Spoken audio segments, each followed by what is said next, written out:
When we think about relationships, particularly those involving individuals with avoidant attachment styles, we're often tempted to interpret their distance as disinterest. But neuroscience tells a deeper story.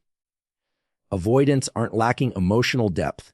They're navigating a nervous system that's been trained, often since childhood, to associate closeness with discomfort, unpredictability, or even threat. Their withdrawal isn't always about you. It's about a brain and body wired to equate intimacy with danger. The human nervous system is designed to co-regulate.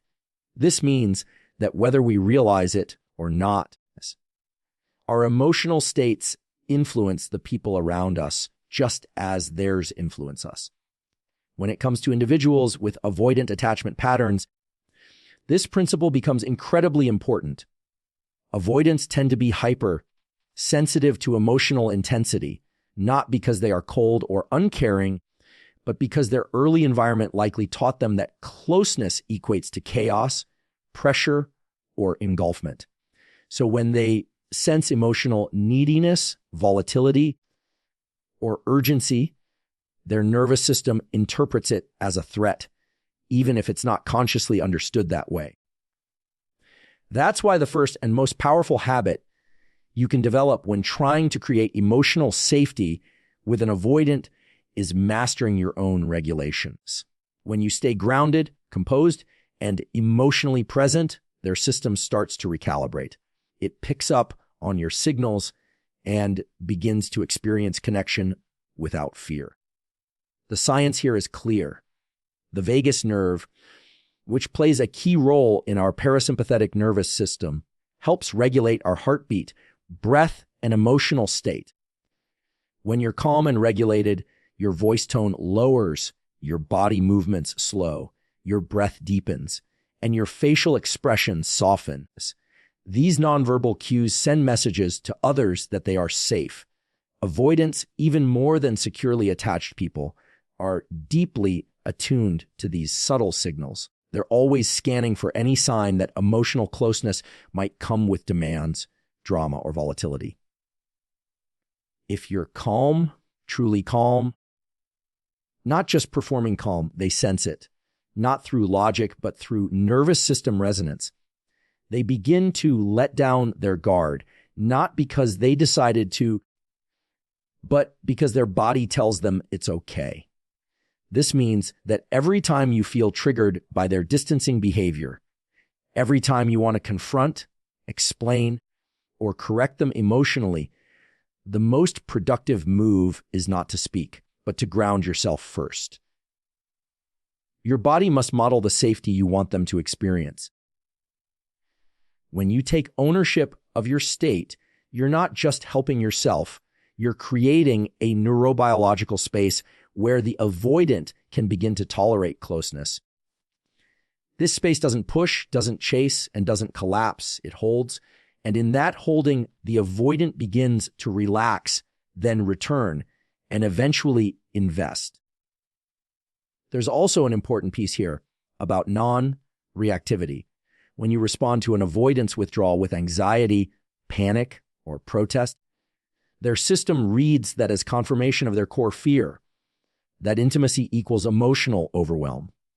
But if instead you allow space, manage your own response, and remain open without pressure, something unexpected happens. Their system begins to map a new possibility, that they can retreat and not be punished for it. That someone can hold emotional equilibrium in the face of their distance. This is not permission for disrespect or emotional neglect. It's about understanding how to stay relational without creating more threat. Avoidants are not testing you to be cruel. Their nervous system is testing the environment to see if it's safe to re-engage. When you're stable, they begin to associate you with relief, not activation. Think about this as emotional gravity.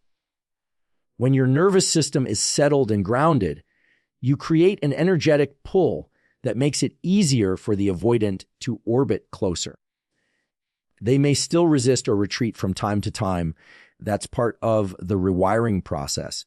But your steadiness becomes a fixed point in their emotional map. And over time, the proximity becomes less scary. Emotional gravity is not loud. It doesn't demand attention. It doesn't push or plead. It simply holds its position, and in doing so, becomes magnetic. This doesn't mean you suppress your emotions.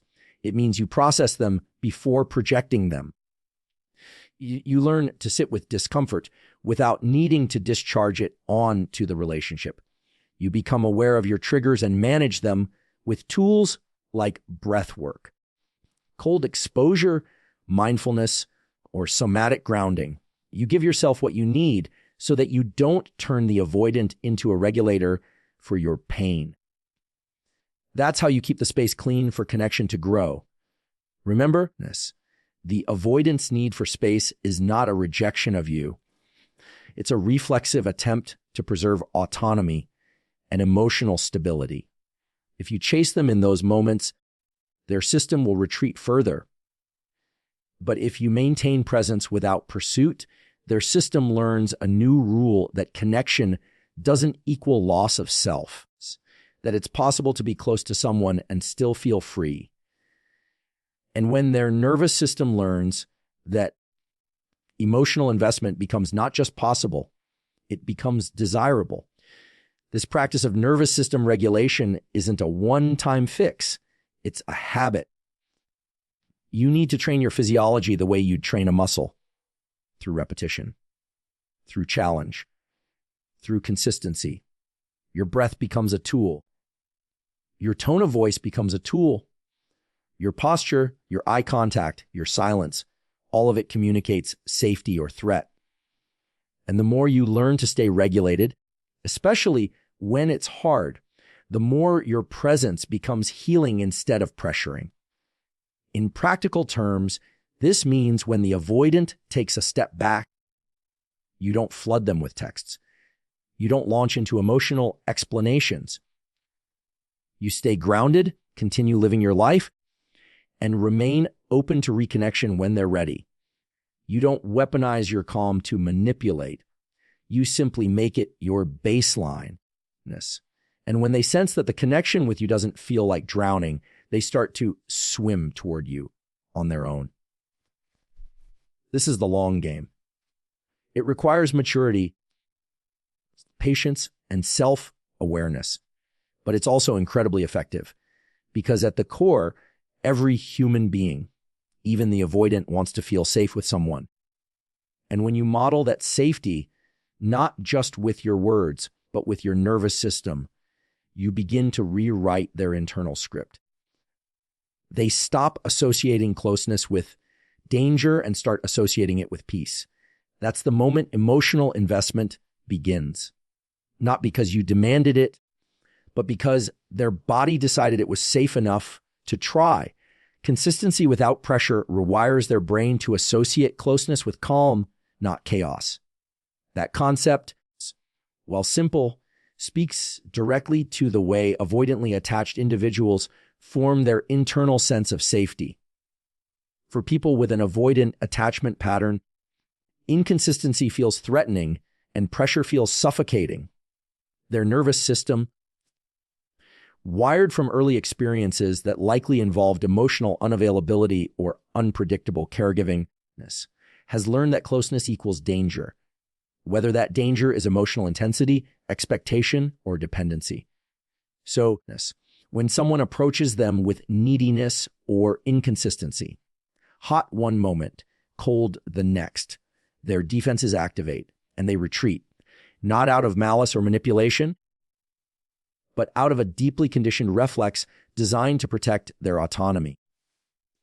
What begins to change that reflex is repeated exposure to something their system rarely experiences: reliable connection that expects nothing in return.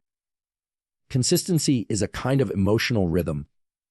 It means showing up similarly across time, especially when things are uncertain. It means not overcorrecting when they pull back, not pushing harder when they don't respond immediately, not flooding them with attention, and then disappearing when they don't give it back, the avoidant system doesn't respond well to emotional spikes. It interprets those spikes as instability and often withdraws further. But when someone approaches them with a stable presence, a consistent, low-pressure connection that doesn't demand performance, their brain begins to register something new. A relationship that doesn't threaten their boundaries. A person who doesn't require their surrender. This kind of interaction becomes a calming input for their nervous system, a signal that intimacy might not be as dangerous as it once was. The science behind this has a lot to do with the brain's predictive model. The human brain is constantly trying to predict the future based on past experiences. For the avoidant, the past has taught them that closeness leads to overwhelm or disappointment. Their brain uses this model to guide present behavior. When someone moves closer, it anticipates emotional intensity or loss of control. But when the outcome is different, when the person stays steady, when there's no pressure to open up, when the connection is still there, even without constant emotional engagement, the brain begins to adjust. It starts predicting less threat in response to closeness. This is neuroplasticity in action. New inputs create new outputs. That's how you change not just behavior, but biology. When you interact with an avoidant person and maintain consistency without trying to force emotional progression, you allow their brain to rewire at a pace that it can handle. Think of it like physical therapy after an injury. You can't rush healing. The system needs gentleness, repeated movement to rebuild trust in its own function. Relationships with avoidance work the same way. Every consistent pressure-free interaction is a rep. Every time you don't react to their distance with emotional reactivity, you're giving their nervous system space to learn that distance doesn't rupture connection. That space doesn't equal abandonment. That intimacy can exist without engulfment. Avoidants often come alive in environments where their autonomy is respected. If you pressure them to talk, to feel, to move faster than they're ready, they experience it as threat. But when you hold your connection with calm, assurance, when you remain emotionally available but don't demand reciprocity, you become the first safe place they've encountered in a long time, maybe ever. You teach their system that it can approach and retreat without consequence, that your care is stable, that your energy doesn't spike every time they pull away. This gives them the freedom to test connection without fear of losing themselves. And it's critical to recognize that this kind of consistency isn't performative. It's not about pretending to be calm so they come back. It's about actually becoming someone who doesn't need their closeness to feel whole. Your own self-regulation, independence, and emotional maturity are what create the environment for their nervous system to relax. If you're clinging or waiting or hoping they'll notice your efforts, that anxiety bleeds into your presence. Avoidants can feel that. And when they do, even subtle pressure can send them into retreat. But if your consistency is grounded in your own wholeness, if you are simply offering what is true without expectation, you become a non-threatening, stabilizing force in their emotional world. This doesn't mean you suppress your needs. It means you meet them first, so you don't place the burden of your unmet needs onto them. When you're consistent without demanding emotional labor from them, you allow them to explore connection on their own terms. They might initially respond with silence or distance. But over time, they begin to test the waters. They'll reply more consistently. They'll initiate small gestures. These aren't always dramatic changes, but they are meaningful signs that their system is beginning to invest, to attach. Their fear is slowly being replaced by curiosity. Another important aspect of consistency is emotional tone. Avoidants are hypersensitive to emotional fluctuations. If your mood or availability changes in response to their behavior, they sense it as instability. So part of this habit means staying internally consistent as well. If you're warm and kind when they're close, but cold or sarcastic when they withdraw, they internalize that as proof that closeness equals conditional love. But if your demeanor remains calm, respectful, and emotionally attuned, even when they create space, you send a different message. You signal that the connection doesn't rely on their performance, that they're not being punished for their boundaries. And that makes them feel safe enough to try again. This process takes time. The avoidant brain is slow to trust. But that doesn't mean change isn't happening. Every consistent, safe interaction is creating micro adjustments in their attachment system. You may not see it immediately, but the rewiring is underway. Eventually, their system starts to anticipate safety with you. They begin to look forward to your presence. And the closer you get, the less threatened they feel, because you've taught them through consistent action that closeness can exist without chaos. This is how emotional investment begins. Not through intense conversations or grand gestures, but through the quiet repetition of presence. Through being there, not in a needy or controlling way, but in a calm, self-possessed way that makes connection feel safe. Over time, the avoidant begins to invest, not because you forced them to, but because you showed them again and again that connection doesn't have to cost them their peace. That kind of safety is rare. And once they recognize it, they won't want to lose it. The avoidant attachment system does not respond to words. It responds to patterns. This insight is foundational when it comes to developing meaningful connections with avoidantly attached individuals. Unlike people with secure or even anxious attachment styles who often process relational information through verbal reassurance or emotional expression, avoidants tune into behavior over time. Their internal defense mechanisms are not easily bypassed with declarations of love or promises of consistency. Instead, they track subtle patterns, often unconsciously. They monitor how safe it feels to engage, not based on what someone says, but on what someone does repeatedly. Their nervous system is scanning for reliability, autonomy, and low emotional demand. Their brain doesn't evaluate a moment. It evaluates a trend. And until that trend shifts in a consistent and safe direction, they remain guarded. This has roots in their early experiences. Many avoidantly attached individuals learned early in life that emotional needs would not be met consistently, or worse, would be punished or dismissed. This taught them to rely on themselves and to distrust closeness. Their adaptive strategy became emotional distance. It became safer to rely on self-soothing and independence than to risk disappointment or suffocation. So, when someone tries to connect with them through intense emotional discussion or overt demands for vulnerability, their brain registers that as a threat. It hears neediness, even if it's framed lovingly, and so the system defaults back into withdrawal. It's not personal. It's protectiveness. And the only way around it is through sustained behavioral congruence.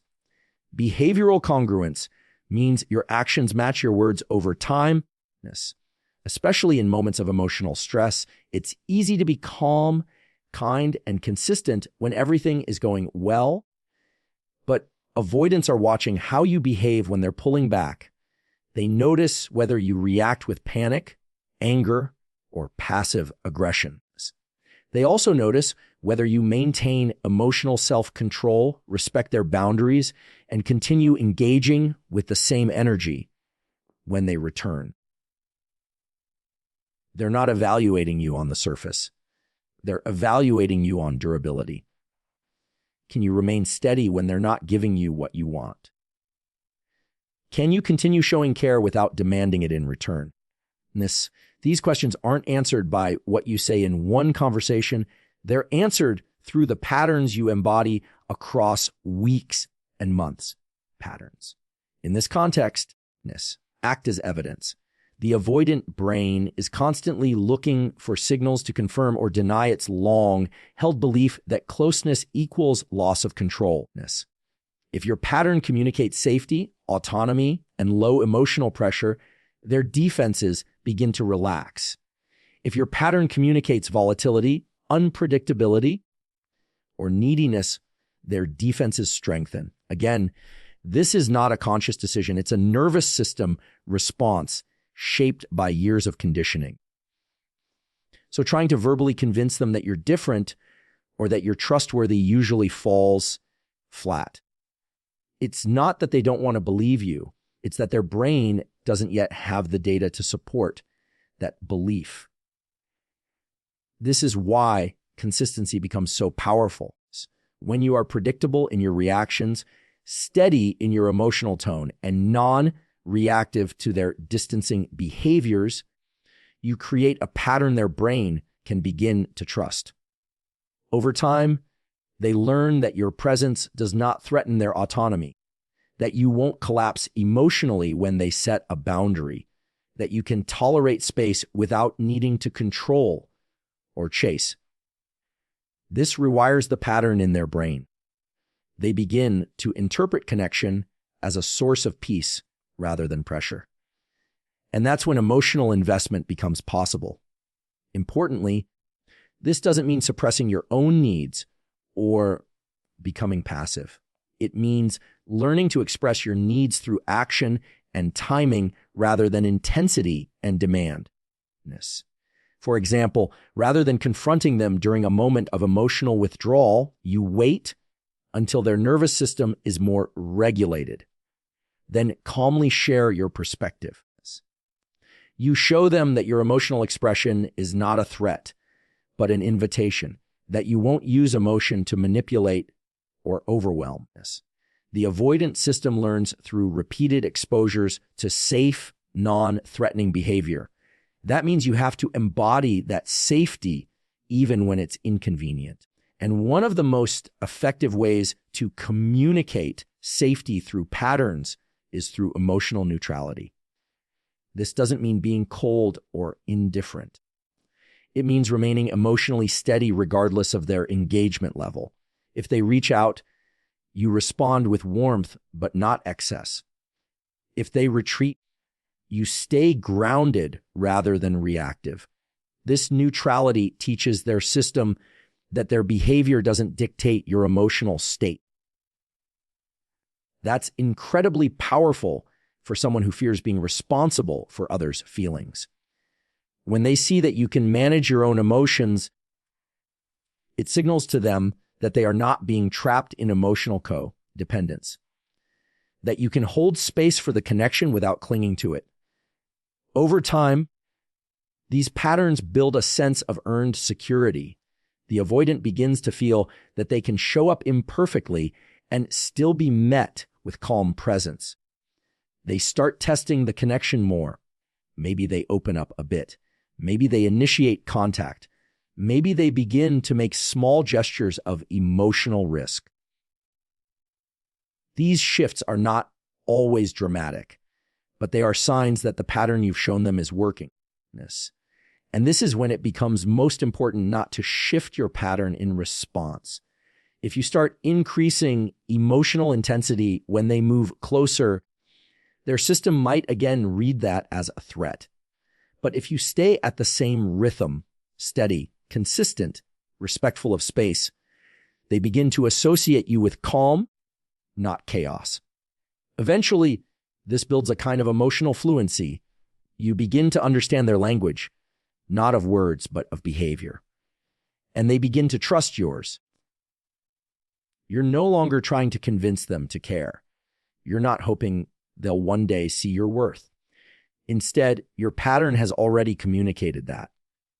Without force, without argument, just presence. In this way, the avoidant learns through experience that connection doesn't have to mean losing control. That emotional closeness can exist without feeling engulfed. That another person's love doesn't have to come with strings. All of this is made possible through pattern, not promise, through demonstration, not explanation, through nervous system regulation, not verbal reassurance. The brain of the avoidant is slow to trust, but deeply sensitive to consistency. And when that consistency comes without pressure, their system gradually shifts. What once felt threatening begins to feel safe. And what once felt like something to avoid begins to feel like something to value. That's when emotional investment is no longer resisted. It's chosen. True connection is built through steady presence, not emotional pursuit. This idea may seem counterintuitive, especially in a world that often tells us to speak louder, love harder, show more, and chase what we want with everything we've got. But when it comes to individuals with avoidant attachment patterns, more intensity often leads to more withdrawal. Their nervous system interprets emotional pursuit as pressure. The harder you try to get close, the faster they retreat. That retreat isn't a reflection of your worth or effort. It's a defense mechanism against overwhelm, and it's automatic. So the key to cultivating meaningful connection with someone who has an avoidant style is not to push for closeness, but to become a steady presence that doesn't demand emotional output. That steadiness, when maintained over time, begins to create a sense of safety, which is the first requirement for true connection to grow. Presence is powerful not because of what it says, but because of what it signals. It tells the avoidant person that you are available, but not imposing, engaged, but not consuming. You're there not to extract vulnerability from them, but to offer stability in a world that often asks too much too soon. This is the kind of relational energy that avoids triggering their reflex to detachedness. Because unlike emotional pursuit, which creates a kind of emotional debt, no, I have to give you something back. Presence asks nothing. It holds space. It doesn't rush. It offers reliability over performance. And when someone has spent a lifetime believing that connection always comes with obligation, presence becomes revolutionary. The mistake many people make when engaging with avoidant individuals is confusing their distance with disinterest. They interpret silence as a sign that the person doesn't care or isn't capable of connection. But often, that distance is a test, whether conscious or not. It's a test of how safe it is to engage, of whether the connection will still be there if they don't show up in the exact way that's expected. And the people who pass that test are not the ones who demand closeness, but the ones who stay emotionally present without making demands.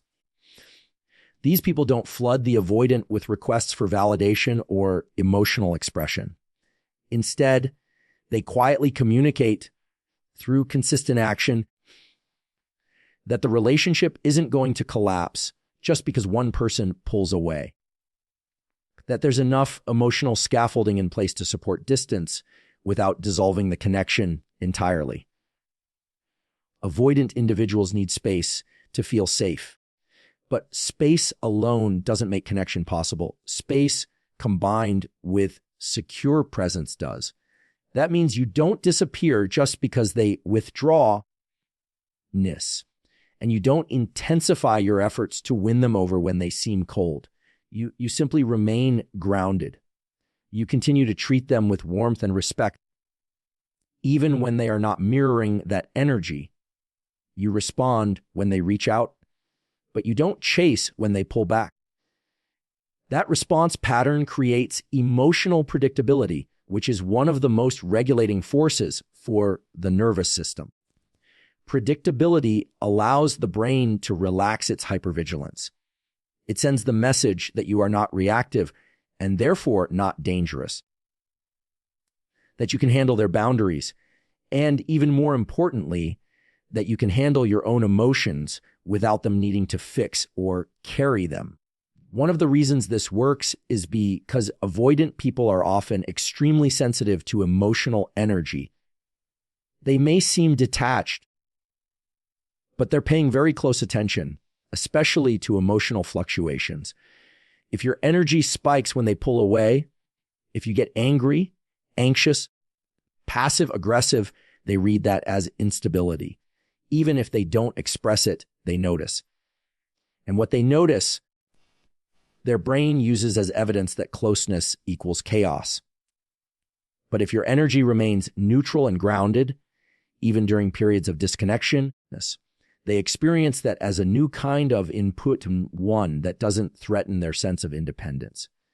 That's what makes them feel safe enough to return, not because they're being dragged back, but because they're being invited into something that doesn't demand performance. It's important to understand that steady presence is not passivity. It's not about erasing your needs or silencing your voice. It's about cultivating enough emotional self-regulation that your needs don't spill out as pressure, that your desire for connection doesn't turn into pursuit. You still get to express what you want and how you feel, but you do it in a way that doesn't weaponize those emotions. You don't use them to manipulate, coerce, or guilt the other person into closeness. Instead, you remain emotionally available while being emotionally sovereign. This communicates to the avoidant person that you're a safe place, not because you're always agreeable or withholding your own truth, but because your truth isn't a threat. In fact, this is the moment when the relationship begins to shift. When the avoidant person begins to sense that the connection you're offering isn't trying to control them, they start moving toward it. Not because they've been convinced, but because they've experienced enough to trust it. That trust is the soil in which intimacy can grow. And unlike forced closeness, which often burns out quickly or becomes volatile, intimacy born from this kind of trust has durability. It lasts. It doesn't have to be constantly affirmed or rescued. It exists in the quiet spaces between effort and surrender. What's remarkable about this is that once the avoidant begins to feel safe, they often become deeply loyal, thoughtful, and even emotionally expressive. They just need to arrive at that place on their own terms.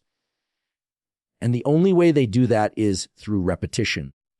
They need to encounter your presence in enough different emotional contexts, stress, silence, conflict, joy, to determine whether it's real. Because for them, trust is not built in a moment. It's built in the spaces between moments. In how you behave when there's no incentive. In how you respond when there's no guarantee. So, when you stop trying to pursue connection and instead become a steady source of it, you offer something that the avoidant rarely experiences. Emotional safety without strings. You become a kind of mirror that reflects both your stability and their growing capacity for vulnerability. That's not about fixing them. It's about creating an environment in which they feel safe enough to expand beyond their defenses. And it all begins not with pursuit, but with presence. Presence that doesn't chase, doesn't demand, doesn't collapse. Just presence that stays. That's what builds connection where words alone cannot. That's what invites the avoidant to invest, not because they're being pulled, but because they finally feel free enough to choose.